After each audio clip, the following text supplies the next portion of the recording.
Bonjour à tous. Aujourd'hui, on est le lundi 22 juin 2026 et notre cher ami, notre frère, le colonel Jacques Baud, est avec nous. Bienvenue, Macron. Merci beaucoup de m'avoir invité à nouveau. Bonjour à toutes et à tous. Donald, j'aimerais commencer par cette dernière nouvelle au Royaume-Uni. Starmer a démissionné. Et voilà, après 2 ou 3 premiers ministres qui sont arrivés au pouvoir puis ont quitté leurs fonctions, maintenant c'est Starmer qui s'en va. Mais en regardant la situation de l'Europe aujourd'hui, avant d'entrer en direct, vous avez dit que tout le système était fondé sur l'incompétence. C'est une déclaration forte de votre part. Vous vivez en Europe, vous en connaissez bien le fonctionnement. Qu'est-ce que cela signifie pour l'ensemble des politiques européennes? Ce n'est pas seulement une question de Starmer. On le voit aussi en France, on le voit en Allemagne. Mais concernant Starmer et les conséquences de sa démission, comment voyez-vous l'impact que cela pourrait avoir sur la politique étrangère de l'Europe?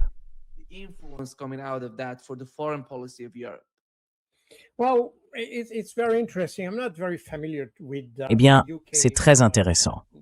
Je ne connais pas très bien la politique intérieure du Royaume-Uni, donc je ne vais pas trop m'étendre là-dessus. Mais si on prend un peu de recul et qu'on regarde le tableau d'ensemble, on voit qu'en Europe, on a un vrai problème de leadership depuis des années, en fait depuis environ 10 ans. Et ça vaut aussi pour la France. Macron est au pouvoir depuis presque 10 ans, et c'est clairement un échec. La dette augmente et le mécontentement de la population grandit. C'est la même chose au Royaume-Uni. Là-bas, en une dizaine d'années, il y a eu 7 premiers ministres. Ça montre une forme d'instabilité, je dirais même une instabilité systémique, qui se traduit par de mauvaises décisions, où la politique étrangère prend souvent le pas sur la politique intérieure.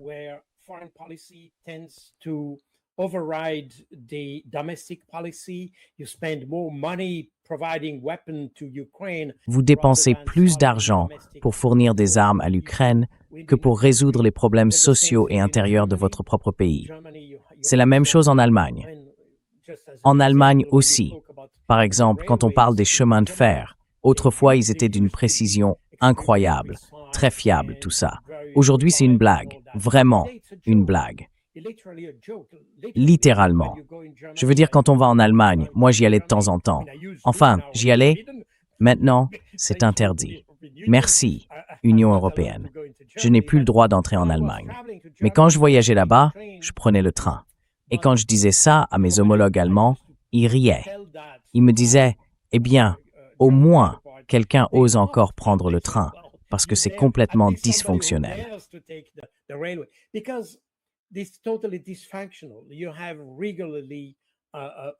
Vous avez des problèmes réguliers avec les trains eux-mêmes, avec le réseau ferroviaire lui-même. Tout est dysfonctionnel. Et c'est exactement la même chose ailleurs. D'ailleurs, c'est ce qui explique la montée de l'AfD en Allemagne, ce qu'on appelle l'extrême droite, ou la droite radicale, qui, à mon avis, est plutôt une droite modérée qu'autre chose. Mais on ne va pas entrer dans ce débat. Le fait est que le gouvernement allemand dépense plus d'argent pour se préparer à la guerre que pour s'occuper des problèmes intérieurs. Et c'est exactement la même situation qu'au Royaume-Uni. Vous avez un système qui, en réalité, est guidé par les émotions, pas par les faits, ni par la raison. Et c'est exactement la même chose au sein de l'Union européenne elle-même.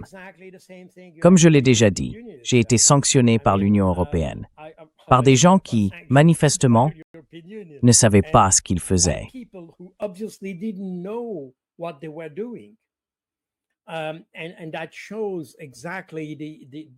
Et ça montre exactement le type de prise de décision qu'on a dans l'Union européenne. C'est extrêmement faible. Et c'est sans doute ce qui explique ce qu'on a vu récemment dans le Financial Times, où quelqu'un a suggéré de dissoudre le SOAE. Le SOAE, c'est le Service européen pour l'action extérieure, l'équivalent d'un ministère des Affaires étrangères dans un pays, sauf qu'il n'y a pas de ministère dans l'Union européenne. Il y a un haut représentant. Josep Borrell est le haut représentant pour les affaires extérieures. Et le SAE n'a absolument aucun résultat. C'est fascinant de voir qu'il y a 5000 personnes qui travaillent dans cette institution. 5000 personnes au SAAE. Et quand on parle de négociations entre les États-Unis et l'Iran, ou entre qui que ce soit pour la Palestine, pour l'Ukraine, le résultat est nul. Ils sont absents. Ils n'ont absolument aucune réaction. They have absolutely no reaction. They are totally absent of the diplomatic scene. Ils sont totalement absents de la scène diplomatique. Et ça montre bien qu'on dépense énormément d'argent pour des institutions qui, au fond, sont inefficaces, voire contre-productives. Parce que, peu importe ce qu'on pense de la Russie, de l'Ukraine, de l'Iran ou de qui que ce soit, l'idée fondamentale de la diplomatie, c'est justement d'arrondir les angles, d'apaiser les relations, que vous aimiez ou non votre interlocuteur. C'est là qu'il faut des gens qui se consacrent au fond, pas à leurs émotions. La diplomatie, comme dans d'autres domaines, doit être guidée par la raison, pas par les tripes. Et c'est exactement le problème qu'on a dans l'Union européenne. Mais c'est pareil dans tous les pays. Je veux dire, on a parlé de la France, du Royaume-Uni, et ainsi de suite.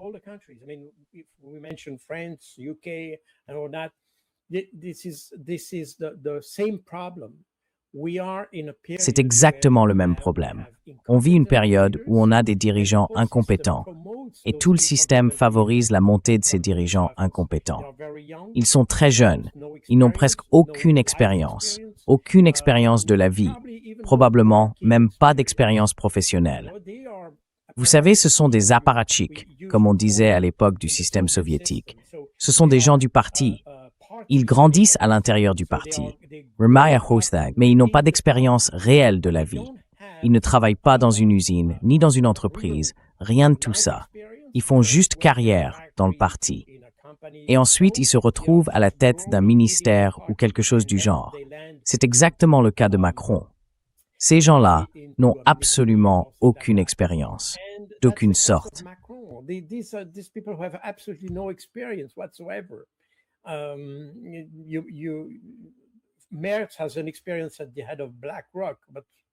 Merz a de l'expérience à la tête de BlackRock, mais franchement, si j'étais le PDG de BlackRock, je ne prendrais probablement pas quelqu'un comme ça, parce qu'on est sûr d'échouer à un moment donné.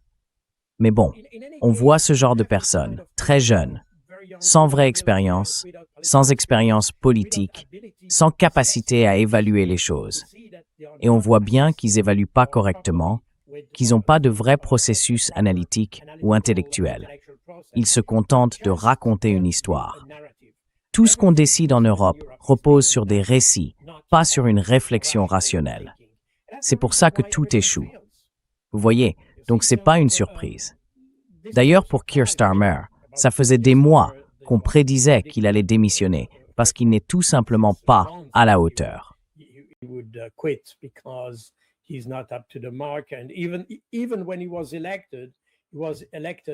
Et même quand il a été élu, il l'a été avec le plus mauvais score du Parti travailliste depuis environ un siècle. Donc on savait déjà que ce type allait échouer. Et on voit la même chose avec d'autres dirigeants en Europe. Ça montre bien la qualité du leadership. Si on regarde les États-Unis, ce n'est pas beaucoup mieux. Il y a sans doute simplement un peu plus d'expérience. En Europe, on a des gens inexpérimentés, parfois stupides. Aux États-Unis, ils ont de l'expérience. C'est la seule différence. Mais on revient toujours au même problème. Les décisions sont prises avec les tripes, pas avec la tête. Et c'est ça qui me dérange dans toute la configuration actuelle.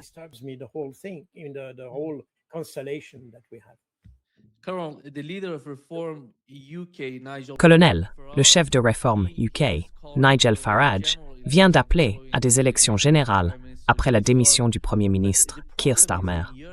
Mais le problème en Europe, comme vous l'avez dit, est bien plus large que ça. Ils ont échoué à atteindre leurs objectifs en Ukraine.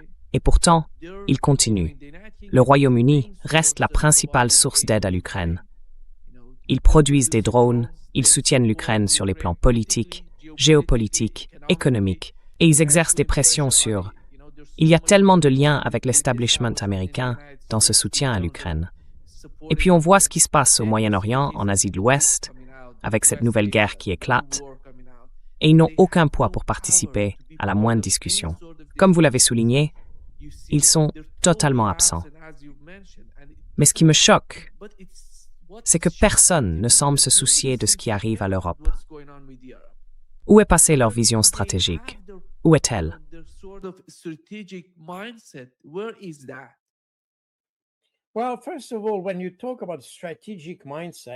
Eh bien, tout d'abord, quand on parle d'un état d'esprit stratégique, ça suppose qu'on ait une stratégie. Et c'est bien là le problème. Et je pense que ce n'est pas seulement vrai pour l'Europe. On le voit partout. Les gens raisonnent de façon tactique. On agit au jour le jour. On ne se projette pas à 5 ans, 10 ans, 20 ans. Au mieux, on pense à 4 ans, parce que les prochaines élections auront lieu dans 4 ans. Vous voyez, c'est le maximum qu'on arrive à faire en Europe. On a perdu cette capacité à imaginer de grands projets. Quand on visite Paris, Londres, Rome ou d'autres capitales européennes, on voit de magnifiques monuments, de superbes ponts, des palais, des choses comme ça.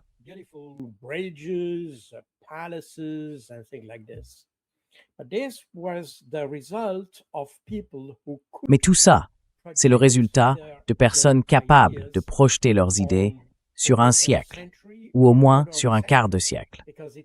Parce qu'il a fallu énormément de temps pour construire tout ça. Ça veut dire qu'il fallait avoir cette vision 5, 10, 20 ans à l'avance. Et c'est aussi ce qu'on avait juste après la Seconde Guerre mondiale, quand il y avait encore des gens visionnaires, capables d'imaginer ce que serait le pays 20 ans plus tard, ou quelque chose comme ça. Aujourd'hui, on n'a plus ça. Les dirigeants qu'on a maintenant, ce sont essentiellement des gens qui tweetent. Autrement dit, on attend d'eux une réponse en quelques minutes. On ne s'attend plus à ce qu'ils prennent 1 ou 2 jours pour réfléchir avant de répondre.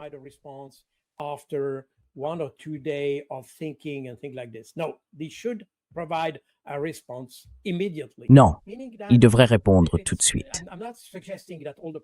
Je ne dis pas que tous les projets doivent être décidés en 5 minutes, mais ça montre une tendance. On veut des résultats rapides, des décisions rapides, et on est plus prêt à accepter de prendre une décision dont les effets se verront dans 20 ou 25 ans. Dans d'autres pays, c'est sans doute là que réside la difficulté. Parce que dans nos systèmes, on a une démocratie avec un rythme électoral d'environ 4 ou 5 ans. Ce qui veut dire qu'on peut toujours se projeter sur 5 ans, mais au-delà, on ne sait pas ce qui va se passer.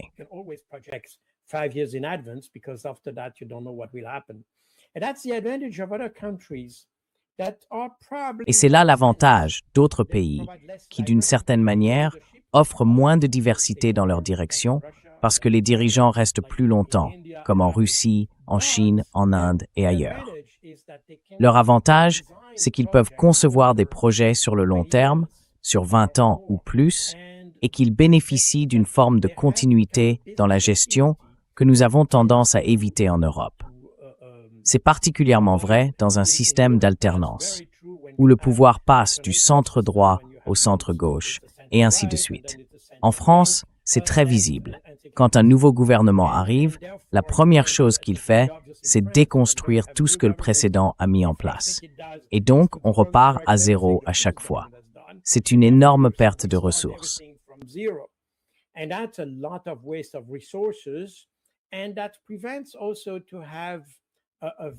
Et ça empêche aussi d'avoir une vision sur le long terme. Vous voyez, on parle d'intelligence artificielle et de choses comme ça. Ça demande, ou ça demandait autrefois, des années d'investissement. Aujourd'hui, vous avez Macron qui arrive, très fier de lui, et qui dit « on va investir 60 millions d'euros pour développer l'IA ». Le problème, c'est que c'est exactement ce que l'IA américaine, ChatGPT aussi, dépense chaque mois. Enfin, peut-être même chaque jour, probablement. Donc on n'a pas cette capacité à projeter notre société dans l'avenir. On vit dans le présent, et même pas dans le passé. On a tendance à oublier notre passé, donc on vit dans l'instant présent. Et c'est ce qu'il y a de pire pour une société qui n'a pas de passé, ou qui refuse de regarder son passé, et qui refuse aussi de se projeter dans le futur, sur le long terme, pour avoir une vision d'ensemble.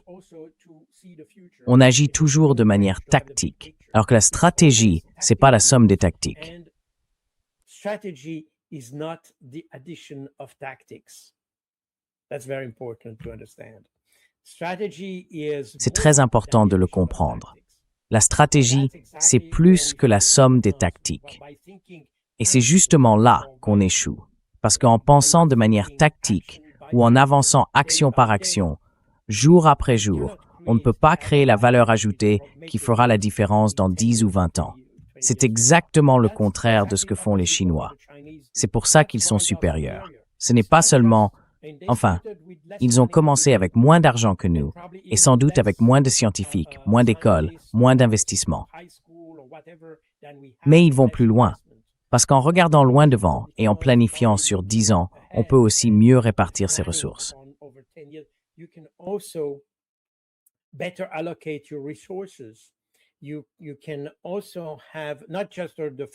On ne parle pas seulement de ressources financières, mais aussi de ressources humaines. Quel type d'ingénieur faudra-t-il dans 20 ans?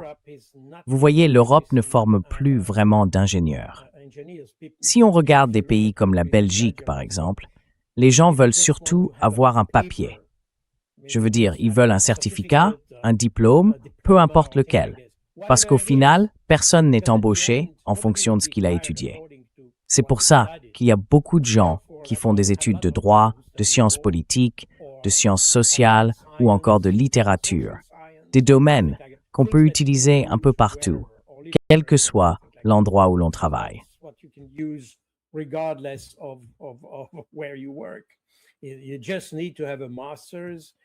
Il suffit d'avoir un master ou quelque chose du genre. Mais ce n'est pas comme ça qu'on développe une société. Et c'est exactement ce qu'on voit quand on regarde des pays comme la Belgique. La Suisse est d'ailleurs dans une situation assez similaire. On manque de médecins, par exemple, parce que c'est difficile, c'est long, et du coup, beaucoup de gens veulent obtenir un diplôme rapidement. Alors ils se tournent vers la littérature ou des filières du même type. En 2 ou 3 ans, ils ont leur master. Et voilà, ils peuvent entrer sur le marché du travail. Mais avec ça, on ne construit pas une société. On ne peut pas bâtir un pays uniquement avec des gens qui ont un master en littérature. Ce n'est pas suffisant.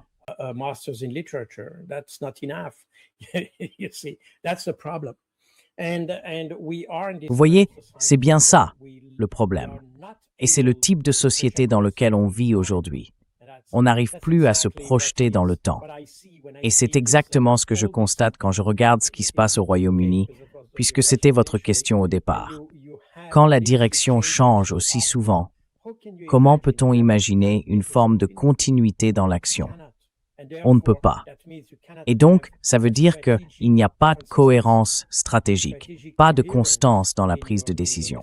Et c'est exactement le problème que nous avons. Et quand on parle de ces conflits, l'Ukraine, l'Iran, la Palestine et d'autres, on voit bien que dans aucun de ces cas, au moins du côté des États-Unis et d'ailleurs de l'Europe aussi, il n'y a pas de véritable stratégie pour répondre à ces enjeux.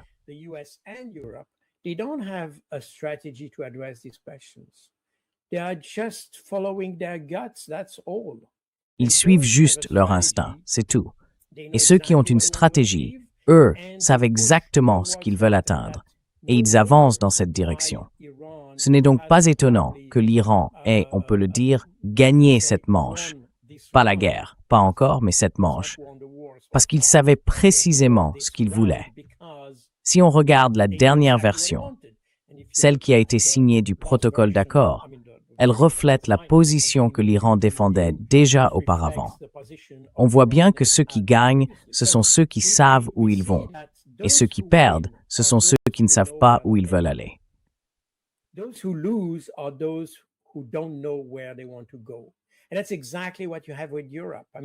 Et c'est exactement ce qu'on voit avec l'Europe. Je veux dire, quand on a demandé à Kaja Kallas quelle était sa stratégie pour l'Ukraine, pour l'Iran ou pour le Moyen-Orient, elle a répondu « Il n'y avait pas vraiment de raison d'avoir une stratégie, parce que la situation était tellement changeante qu'on ne pouvait pas en établir une. Mais justement, c'est parce que la situation est instable qu'il faut une stratégie. C'est exactement ça. Et ensuite, on travaille à la mettre en œuvre. Or aujourd'hui, on veut d'abord que tout soit réglé, et seulement après, on élabore une stratégie. C'est exactement l'inverse de ce qu'il faudrait faire. Et ça montre bien le manque d'expérience de la direction actuelle. Of the leadership. And that shows also why the European, I mean, Et ça montre aussi pourquoi l'Europe, enfin pas seulement l'Europe, mais tout l'Occident, est en train d'échouer. Parce que quand on regarde ce qui se passe en Europe ou en Iran, puisque c'est plus ou moins le sujet du moment, on voit qu'il y a deux visions différentes. D'un côté, ceux qui réagissent au jour le jour, et de l'autre, ceux qui ont une vision à long terme. Et comme je l'ai déjà dit, ceux qui ont cette vision à long terme ont plus de chances de réussir. Parce qu'ils savent exactement où ils veulent aller et ils peuvent corriger ou ajuster leur trajectoire pour atteindre leur objectif. Mais quand on ne sait pas où l'on va, quelle trajectoire peut-on bien ajuster? what kind of trajectory can you adjust?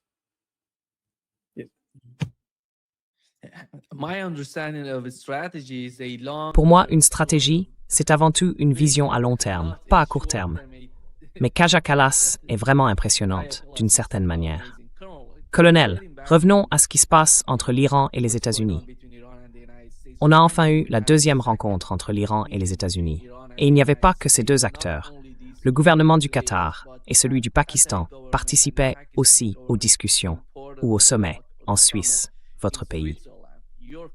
Et je trouve que la Suisse redevient, à mon avis, un acteur important parce qu'elle avait un peu perdu sa place avec l'affaire de l'Ukraine.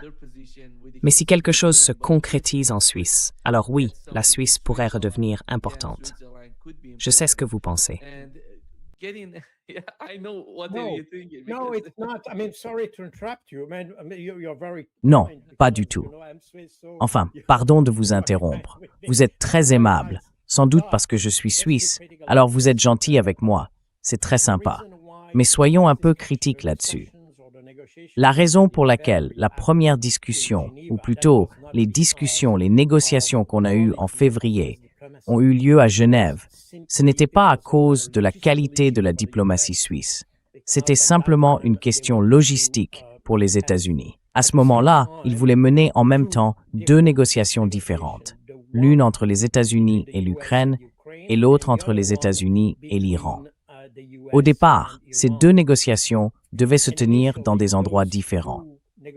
Le problème, à l'époque, c'est qu'il semblait n'y avoir que deux négociateurs américains, Jared Kushner et Steve Witkoff. Et donc, ces deux-là ne pouvaient tout simplement pas être à deux endroits différents dans le monde en même temps. Therefore, those two guys cannot be at two different places in the world at the same time.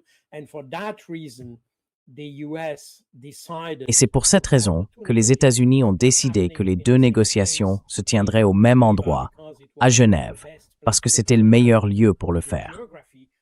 Donc ça a à voir avec la géographie, pas avec la neutralité ou la politique suisse. C'est très important de le comprendre, parce que je pense que la diplomatie suisse a beaucoup perdu ces, disons, 4 ou 5 dernières années. Et aujourd'hui, la discussion qui devait avoir lieu à Genève n'a finalement pas eu lieu à Genève. Vous vous souvenez peut-être que le protocole d'accord devait être signé à Genève, pour une raison simple. Là encore, c'était une question de géographie, pas de diplomatie suisse.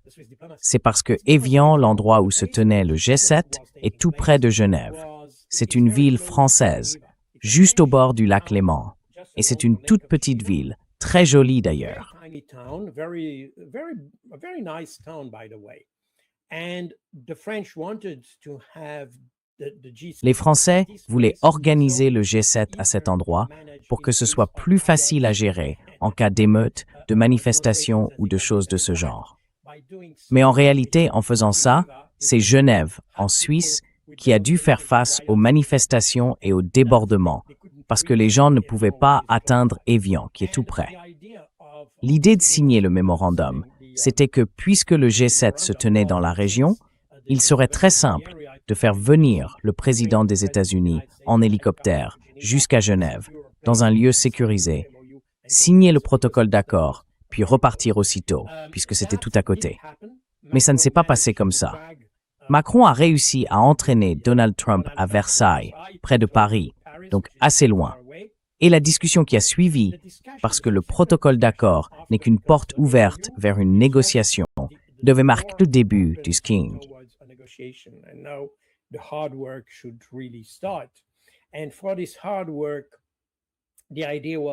Et pour ce travail difficile, l'idée, c'était d'organiser ça à Bürgenstock, au centre de la Suisse. Enfin, loin, disons loin selon les standards suisses, parce que selon les standards américains, ce serait tout près. Mais pour les Suisses, c'est loin de Genève. C'est une montagne au cœur du pays. En tout cas, là où on voit que la diplomatie suisse a perdu de son rôle, c'est que normalement, depuis la fin des années 70, la Suisse représente les intérêts des États-Unis en Iran et les intérêts iraniens à Washington. Et ça, c'est parce que ces deux pays n'ont pas de relations diplomatiques officielles. Et la Suisse, depuis la fin des années 70, comme elle l'a fait d'ailleurs pour Cuba, jusqu'à ce qu'Obama décide de rouvrir l'ambassade américaine à La Havane, eh bien, ce service de la Suisse est tombé en désuétude.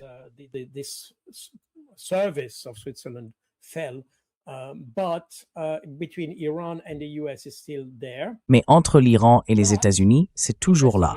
Mais ce qui est intéressant, c'est de voir qui mène le dialogue entre les États-Unis et l'Iran en ce moment. Ce n'est pas la Suisse. Ce sont Oman et le Qatar. Enfin, le Pakistan, pardon, et le Qatar. Et Oman l'a fait en février d'ailleurs. C'était Oman en février. Mais aujourd'hui, ce sont le Qatar et le Pakistan. Ce qui veut dire que, normalement, enfin traditionnellement ou même historiquement, on aurait sans doute confié ce rôle aux Suisses. Mais aujourd'hui, ce n'est plus le cas. Donc ça montre que, oui, ça se passe en Suisse, mais à mon avis, c'est davantage une question de géographie que de qualité. D'ailleurs, quand on regarde les différents documents ou notifications publiés pendant les premiers jours de cette négociation, la Suisse n'est même pas mentionnée.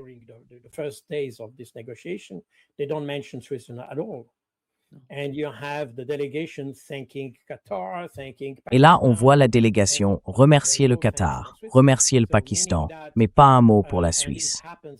Ce qui veut dire que, eh bien, tout ça se passe dans un complexe privé. Alors oui, la Suisse, en tant que pays hôte, était là pour accueillir les délégations, y compris J.D. Vance et les autres. Mais ce n'est pas vraiment un événement organisé par le gouvernement suisse, si vous voulez. La Suisse reste responsable de la sécurité de la conférence et de tout ce qui va avec. Ça, c'est évident. Mais franchement, ce n'est pas un succès diplomatique pour la Suisse. Désolé de vous avoir interrompu, mais je pense que c'est important de le préciser, parce que ça montre aussi que le centre de gravité de tout ce qui se passe s'est déplacé vers le Moyen-Orient.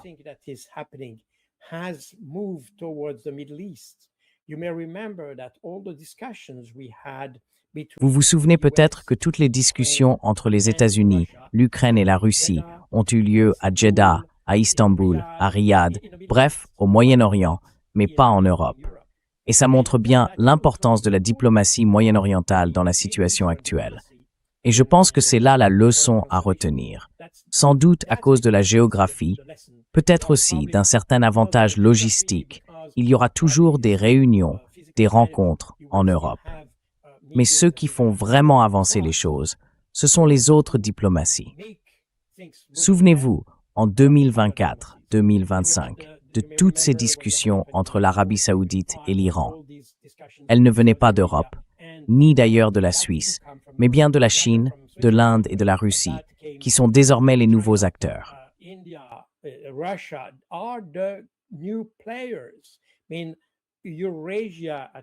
Je veux dire, si on regarde l'Eurasie dans son ensemble, pas seulement l'Asie, mais en y incluant la Russie, c'est devenu le nouveau centre de gravité de la diplomatie.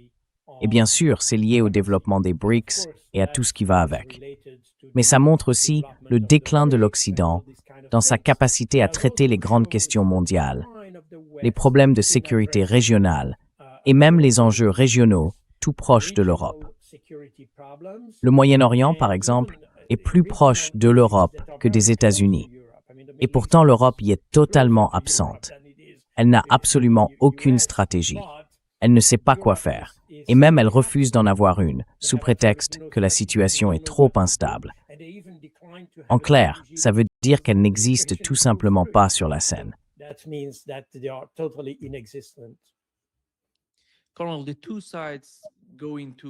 Colonel, les deux parties se rendent en Suisse et la délégation iranienne est sous une énorme pression.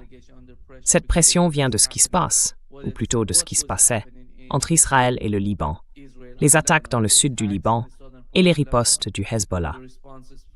C'était d'ailleurs la première clause du protocole d'accord. Il fallait mettre fin à la guerre sur tous les fronts. Et voilà que l'Iran arrive à ces négociations, alors que les combats continuent entre les deux camps. Et soudain, Donald Trump publie un message violant encore une fois cette première clause, en disant que l'Iran doit cesser de soutenir le Hezbollah comme force supplétive, et que s'ils ne le font pas, les États-Unis vont les attaquer, les frapper encore plus fort. Là encore, c'est une violation de la première clause. Donc, quand la délégation iranienne arrive, elle n'est pas disposée à discuter avec les Américains qui viennent à la table.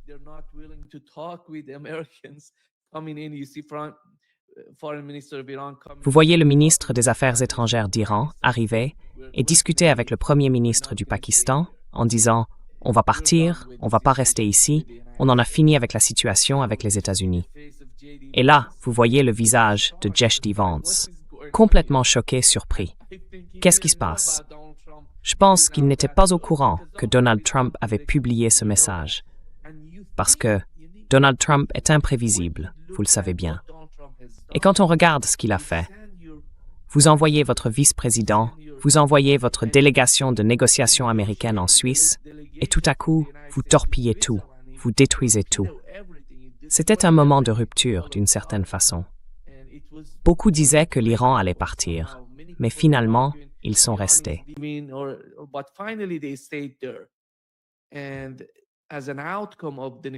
Et à l'issue de la négociation, juste avant qu'on prenne l'antenne, la délégation iranienne a quitté la Suisse.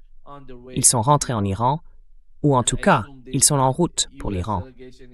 Et je suppose que la délégation américaine fait de même, qu'elle rentre aux États-Unis. Mais le résultat, pour l'instant, c'est qu'ils ont mis en place une cellule de contrôle des conflits pour stabiliser les lignes de front au Moyen-Orient, y compris au Liban. En fait, l'un des grands sujets, c'était le Liban. Il semble que les deux parties aient réussi à avancer sur ce point. Et pendant qu'on parle, cela ferait plus de 35, peut-être 48 heures, qu'un cessez-le-feu effectif tient entre les deux camps. Aucun combat n'a repris, contrairement à ce qu'on craignait entre le Liban et Israël. Quelle est votre lecture de la situation?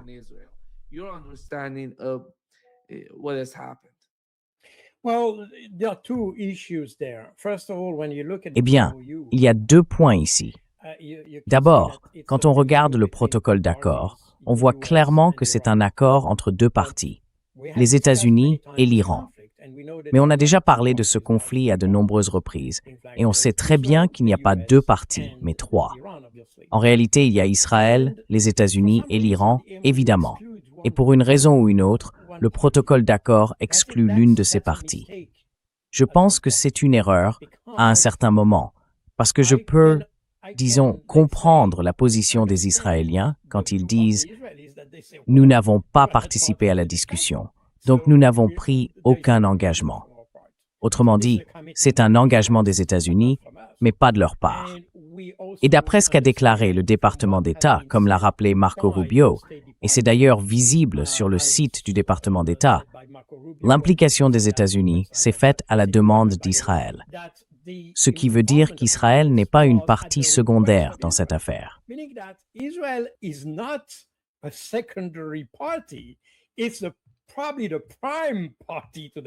C'est probablement la principale partie impliquée dans le conflit.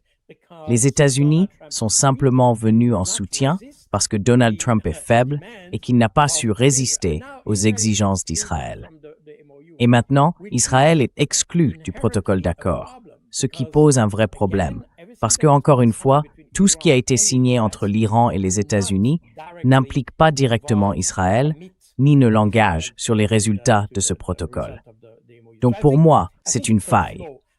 Je comprends que les Américains voulaient sans doute obtenir un résultat rapide et qu'ils savaient que si Israël avait été inclus dans le processus qui a mené à ce protocole, il n'y aurait tout simplement pas eu de protocole du tout, parce que Israël aurait saboté l'ensemble dès le départ. Autrement dit, on n'aurait eu aucun accord. L'idée, c'était donc probablement de prendre le risque d'avoir un protocole d'accord, quitte à ce qu'il soit saboté ensuite.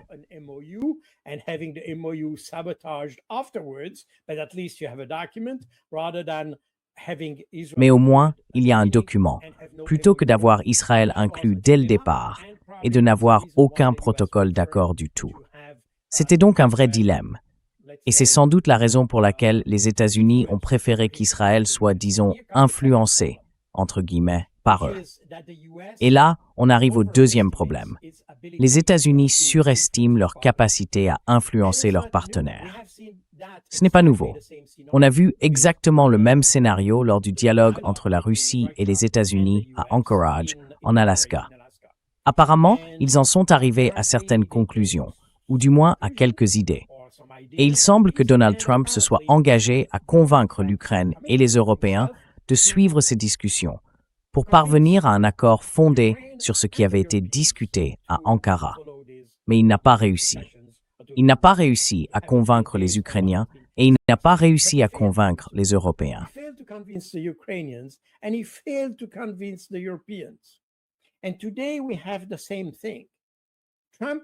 Et aujourd'hui, on voit la même chose. Trump était sans doute trop sûr de lui, pensant qu'il pourrait faire entrer Israël dans le protocole d'accord plus tard. Et il l'aurait fait. Parce que, et c'est d'ailleurs ce que J. Charles D. Vance a expliqué ensuite, il a dit « Vous avez sans doute vu cette vidéo où il affirme que ceux, en Israël, qui critiquent Donald Trump, devraient comprendre que Donald Trump est probablement le seul dirigeant au monde qui continue à apporter un certain soutien à Israël. Ce qui est, soit dit en passant, une déclaration très forte qui montre qu'Israël est méprisé par le reste du monde et que le seul encore prêt à le soutenir, c'est Donald Trump. Ça, c'est le premier point. Le deuxième que JD a ensuite évoqué, c'est que les 2/3 des armes utilisées par Israël pour se défendre ont été fabriquées aux États-Unis. Ce qui, à mon avis, reflète d'une certaine manière la façon dont les États-Unis perçoivent leur rôle vis-à-vis d'Israël.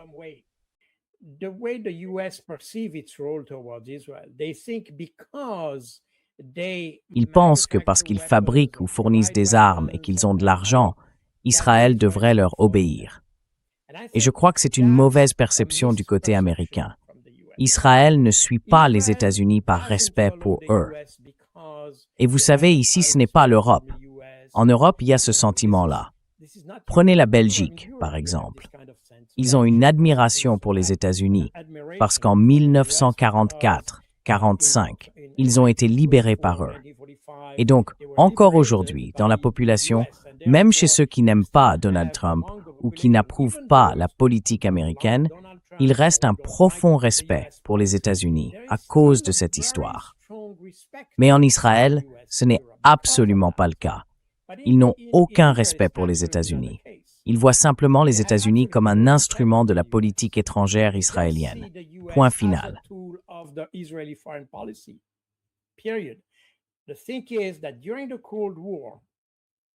Le fait est que, pendant la guerre froide et jusqu'au début des années 2000 environ, les objectifs de sécurité nationale d'Israël coïncidaient avec les intérêts de sécurité des États-Unis. Et donc, en raison de cette convergence d'intérêts, Israël trouvait utile d'ajuster ses relations avec Washington. Mais aujourd'hui, on voit bien que ces intérêts divergent nettement. Les États-Unis s'interrogent sur leur propre présence au Moyen-Orient. Et c'est justement ce qu'Israël ne veut pas. Israël veut que les États-Unis restent dans la région. De leur côté, les Américains comprennent que leur présence au Moyen-Orient n'apporte pas grand-chose et qu'en réalité, elle est même déstabilisante. C'est pour cette raison qu'ils se demandent encore si les États-Unis vont reconstruire les bases qui ont été détruites par l'Iran.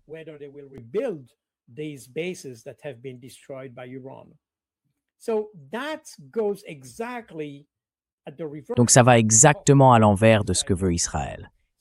On se retrouve maintenant avec des intérêts complètement divergents. En plus de ça, ce qu'Israël a montré depuis octobre 2023, c'est un mépris total pour toutes les valeurs qu'on prétend défendre en Occident.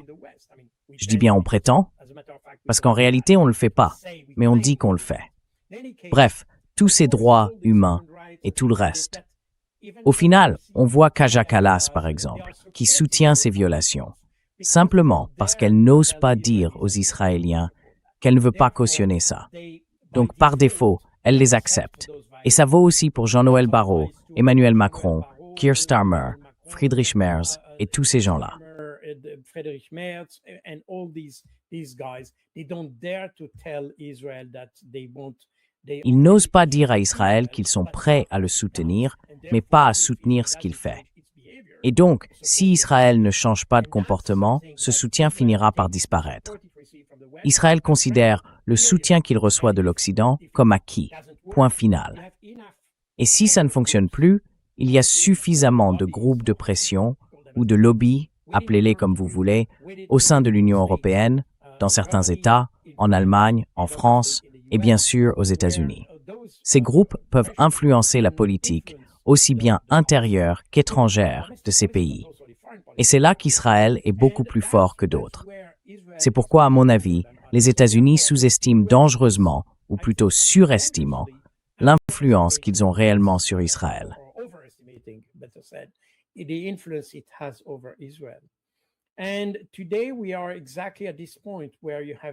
Et aujourd'hui, on est exactement à ce moment-là, à ce point de rupture.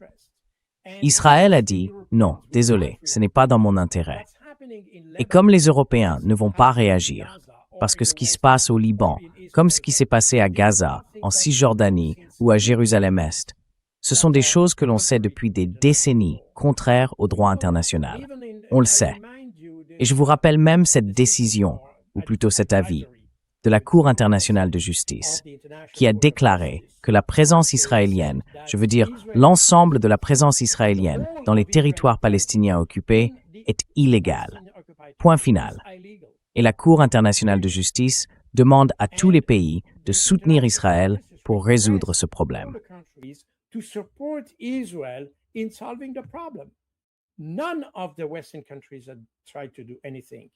Aucun pays occidental n'a essayé de faire quoi que ce soit, parce qu'on n'ose pas le faire. Et Israël le sait très bien. C'est un point faible de notre côté et un point fort pour Israël. Du coup, il peut se permettre de rester au Liban, même s'il n'a jamais respecté, je l'ai déjà dit, que depuis 1982, Israël occupe des portions du territoire libanais. Et même si certains aujourd'hui considèrent que ces territoires sont israéliens, ils ne le sont pas. Même s'il s'agit de toutes petites parcelles, c'est du territoire libanais. Et comme le gouvernement libanais est trop corrompu pour s'attaquer à ce problème et convaincre Israël de se retirer de ce territoire, c'est le Hezbollah qui le fait. Point final. C'est aussi simple que ça.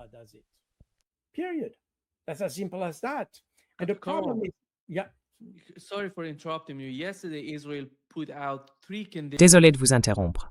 Hier, Israël a posé 3 conditions pour accepter le protocole d'accord entre l'Iran et les États-Unis, ce qui est directement lié à ce que vous venez d'évoquer. Voici ce qu'ils ont dit. Le retrait de tous les éléments du Hezbollah au nord du fleuve Litani, le démantèlement complet de l'infrastructure du Hezbollah dans la zone située au sud du Litani, et l'octroi à Israël d'une totale liberté de mouvement et d'action militaire pour contrer et éliminer toute menace future, y compris par des opérations terrestres et aériennes. Qu'est-ce que cela signifie?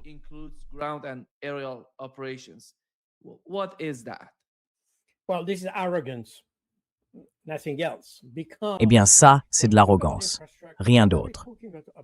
Parce que quand on parle d'infrastructure, de quoi parle-t-on exactement? On parle de bunkers, de tranchées, d'installations souterraines utilisées pour la défense. Évidemment, si on veut attaquer un pays, on ne creuse pas un tunnel.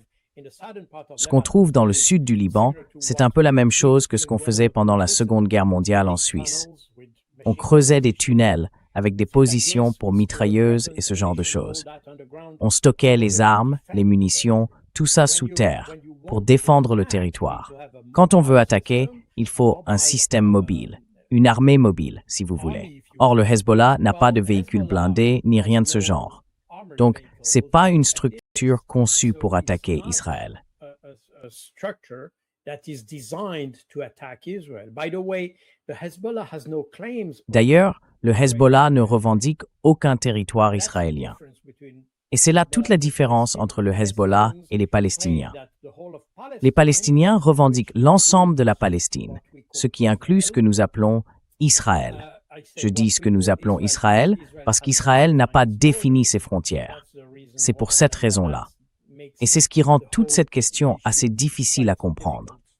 Mais en Palestine, on a deux entités, disons-le comme ça, qui revendiquent le même territoire, les Palestiniens et les Juifs, ou les Israéliens.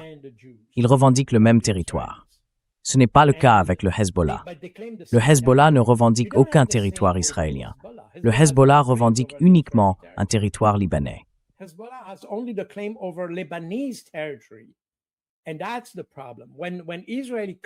Et c'est bien là le problème. Quand les Israéliens affirment avoir le droit de circuler librement dans le sud du Liban, ils n'ont absolument aucun droit de le faire. Ils doivent rendre tous les territoires qu'ils occupent depuis 1982, même si ces territoires sont très petits. Et le Hezbollah disparaîtra de lui-même, parce que c'est aussi prévu dans l'accord dont j'ai déjà parlé plusieurs fois sur votre chaîne. L'accord de Taïf de 1989. Dans cet accord, tous les groupes armés du Liban s'étaient engagés à se dissoudre et à remettre leurs armes. Mais cela concernait uniquement les groupes qui se combattaient entre eux à l'intérieur du Liban. Le Hezbollah, lui, n'a pas été créé pour se battre contre d'autres groupes libanais. Il a été conçu pour résister à la présence israélienne.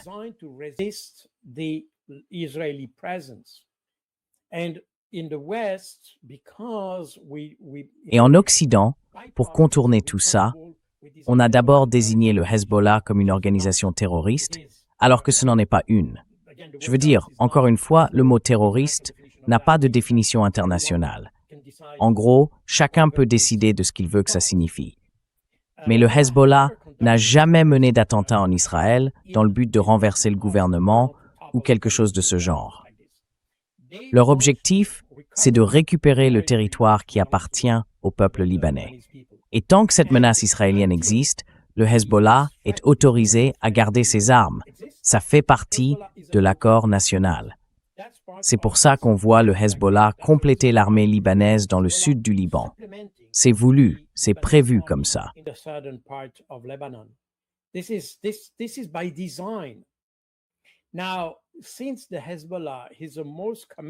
Alors, puisque le Hezbollah est l'entité la plus engagée et d'ailleurs la moins corrompue, c'est justement le problème de l'armée libanaise.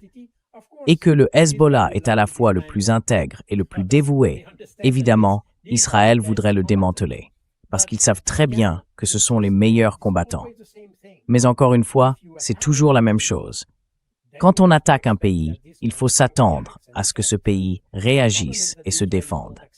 Le problème, c'est que les Israéliens n'acceptent pas ça. Et un autre problème, c'est que l'Occident dans son ensemble, les États-Unis comme les Européens, a adopté le récit israélien à ce sujet. Et c'est bien dommage, parce que s'ils avaient compris les vraies dynamiques de ce qui se passe au Liban, ils reconnaîtraient au Hezbollah son statut de mouvement de résistance.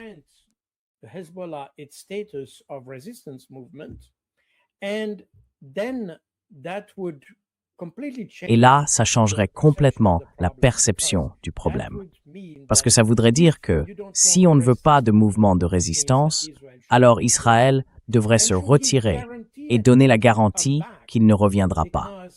Depuis 1982, Israël a sans cesse attaqué le Liban, a aussi attaqué la FINUL, la mission de maintien de la paix de l'ONU, à plusieurs reprises, et a tué des casques bleus, sans aucune réaction d'ailleurs, de la part de l'Occident. Donc on accepte certaines choses venant d'Israël. Et ensuite, vous savez, on se laisse toujours entraîner un peu plus loin, encore un peu plus loin, encore un peu plus loin. Et au final, on se retrouve avec des situations de fait accompli. Et tout ça, c'est parce que on n'a pas la discipline de dire à Israël de respecter le droit international. C'est aussi simple que ça. Il ne s'agit pas qu'Israël se rende ou quoi que ce soit d'autre.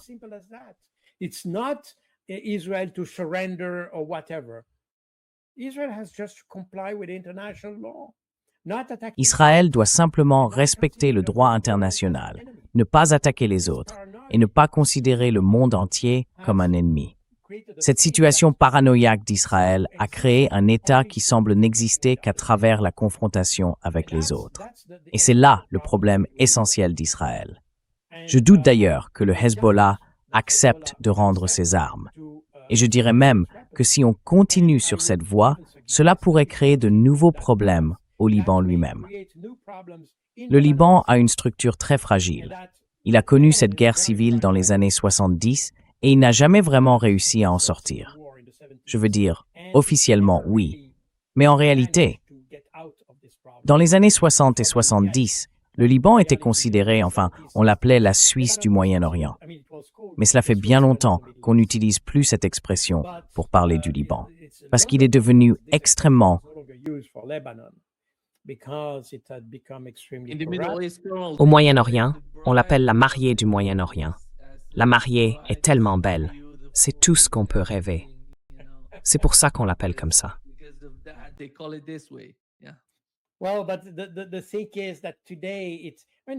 Oui, mais le fait est qu'à l'époque, on allait au Liban. Même au Moyen-Orient, les gens allaient au Liban pour faire du ski, aussi surprenant que ça puisse paraître, parce qu'il y avait des stations de ski là-bas. C'était un endroit formidable pour passer des vacances, à la mer comme à la montagne. Donc c'était fantastique, et c'est sans doute au fond un endroit extraordinaire. Il y a aussi des vestiges archéologiques incroyables de l'Empire romain, de l'Empire grec, et tout ça. C'est vraiment fascinant. C'est un pays passionnant, mais il n'a pas été géré sérieusement depuis. Et d'ailleurs, toute la question de la guerre civile, à l'origine, a été provoquée par Israël.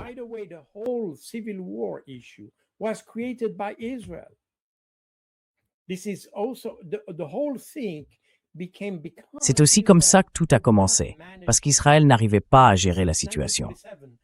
Depuis 1947, le problème qui s'est créé au Liban, c'est l'arrivée de tous ces réfugiés palestiniens qui ont commencé à s'accumuler dans le sud du pays. Ça, c'était le premier problème. Et au lieu de chercher une solution, Israël les a attaqués en permanence. Le siège de l'OLP s'est alors installé au Liban. Et bien sûr, Israël a essayé d'éliminer les dirigeants, notamment Yasser Arafat et d'autres, comme il le fait encore aujourd'hui. Donc, au lieu de chercher une solution négociée avec l'ensemble des Libanais, y compris les Palestiniens réfugiés au Liban, Israël les a tous affrontés.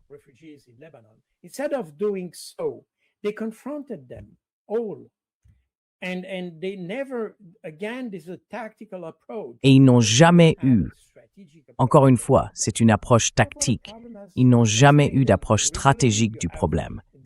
Et donc, le problème est resté. Régulièrement, on voit les forces israéliennes intervenir au Liban, non seulement par voie terrestre, mais aussi par les airs, avec des frappes aériennes contre le Liban et contre Beyrouth. Vous vous souvenez peut-être de ces dirigeants du Hamas, enfin les négociateurs du Hamas, qui ont été tués à Beyrouth, justement parce qu'ils étaient négociateurs. Israël ne veut pas négocier. Point. Et c'est exactement là que se trouve le problème. Je pense que le problème d'Israël, c'est qu'ils n'ont pas identifié cette question. Ils pensent qu'ils doivent l'emporter militairement dans toutes les situations. Et encore une fois, quand on a un accord, comme celui de novembre 2024, un accord de cessez-le-feu entre le Hezbollah et Israël.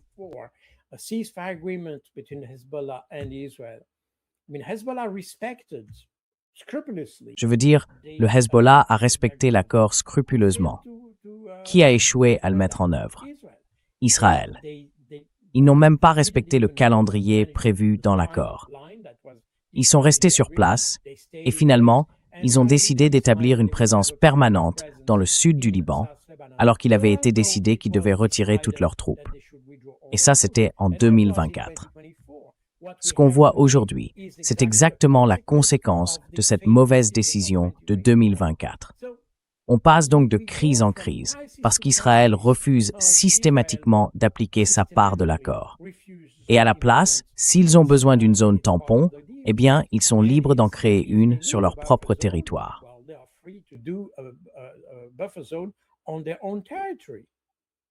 if they deem necessary to S'ils estiment qu'il faut une zone tampon, alors ils en créent une.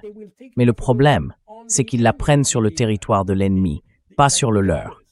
C'est exactement la même chose avec ce mur qui entoure une partie de la Cisjordanie, ce grand mur de béton construit au début des années 2000. Ce mur a d'ailleurs été déclaré illégal par la Cour internationale de justice, comme je viens de le rappeler. Mais Israël ne l'a jamais démantelé. Le simple fait que ce mur existe est en soi illégal. Et en plus de ça, les Israéliens ont créé une zone tampon rattachée au mur qui se trouve sur le territoire palestinien, pas sur le territoire israélien. Et c'était exactement la même chose à Gaza.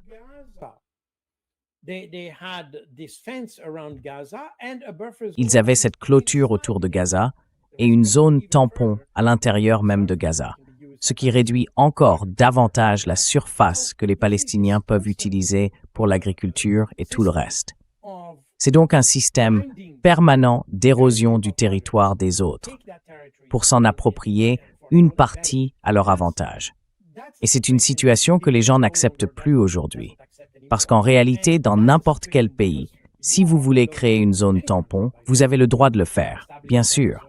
Si vous voulez construire une clôture, vous pouvez aussi, mais sur votre propre territoire. Vous pouvez faire ce que vous voulez chez vous, mais pas sur le territoire des autres. Et Israël est le seul pays qui peut se permettre de le faire. Israel is the only country that can afford to do that. I mean, for any other country, the UN. Je veux dire, pour n'importe quel autre pays, le Conseil de sécurité de l'ONU aurait décidé d'imposer la paix, d'envoyer une mission pour démanteler ces barrières, ces zones tampons, ou peu importe comment on les appelle. Le problème, c'est qu'on ne le fait même pas. Je veux dire, la FINUL, au sud-Liban, est totalement inactive. Et ce n'est pas étonnant, parce qu'une grande partie de cette mission est composée d'un contingent français. Et les Français, parce que pendant la Seconde Guerre mondiale, ils ont fait partie du système de la Shoah contre les Juifs. Aujourd'hui, ils sont très réticents à dire non aux Juifs. Et on retrouve exactement le même mécanisme avec les Allemands. Donc c'est une situation très étrange. Mais le problème, c'est que les Français se sont engagés à faire partie de la FINUL, mais ils ne veulent pas y être vraiment actifs. Alors, c'est un jeu impossible. It's an impossible game. I really believe, Colonel, that situation has totally changed. Je suis vraiment convaincu, colonel, que la situation a complètement changé avec le cas d'Israël. Parce qu'aujourd'hui, quand on regarde les nouveaux sondages en Israël, 92% des Israéliens pensent que l'Iran a gagné la guerre. Je n'ai jamais vu un tel sondage venant d'Israël, disant qu'ils sont en train de perdre au Liban, qu'ils perdent à Gaza. Et l'autre point, c'est que Ben Gvir insiste là-dessus. Selon lui, avec les Iraniens, ça ne sert à rien de faire des compromis, ni de signer des accords. Les Iraniens doivent être bombardés, encore et encore une fois. Et c'est la même chose avec le Hezbollah.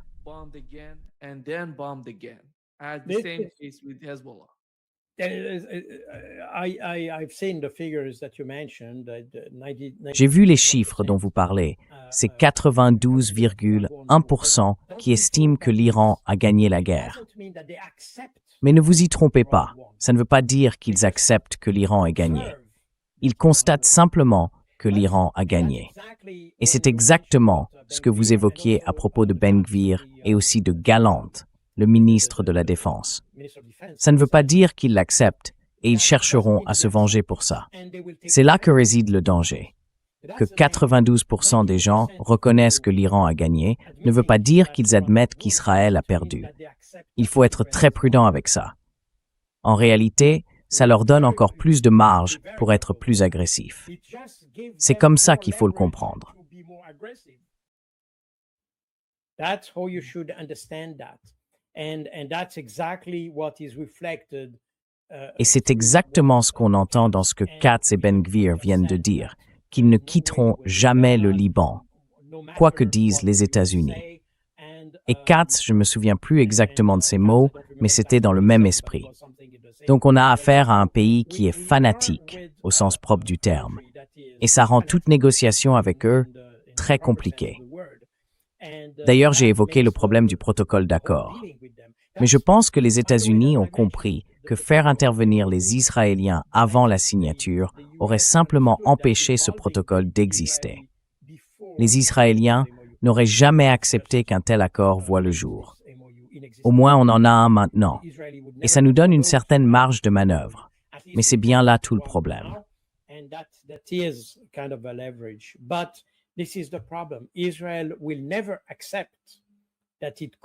Israël n'acceptera jamais l'idée d'avoir pu être vaincu par qui que ce soit, et il cherchera à se venger. C'est pour ça que je pense qu'on entre dans une phase très dangereuse. C'est un peu comme une personne blessée. Elle devient plus agressive parce qu'elle doit réagir. Elle a le sentiment que son existence même est menacée. C'est exactement ce qu'on voit avec Israël. Et ça veut dire qu'on se trouve dans une situation vraiment risquée, qui pourrait même déboucher sur des développements encore plus dramatiques. Encore une fois, tout dépend un peu de la manière dont les États-Unis vont percevoir cela et de leur capacité à garder le contrôle sur Israël. À mon avis, ce sera extrêmement difficile, parce que l'administration actuelle n'est pas faite pour ça. Vous voyez, cette idée que les États-Unis, enfin Trump et son administration ont été si clairement, si ouvertement favorables à Israël, rendra très compliqué pour eux d'adopter une position de fermeté vis-à-vis d'Israël. C'est ça ma préoccupation.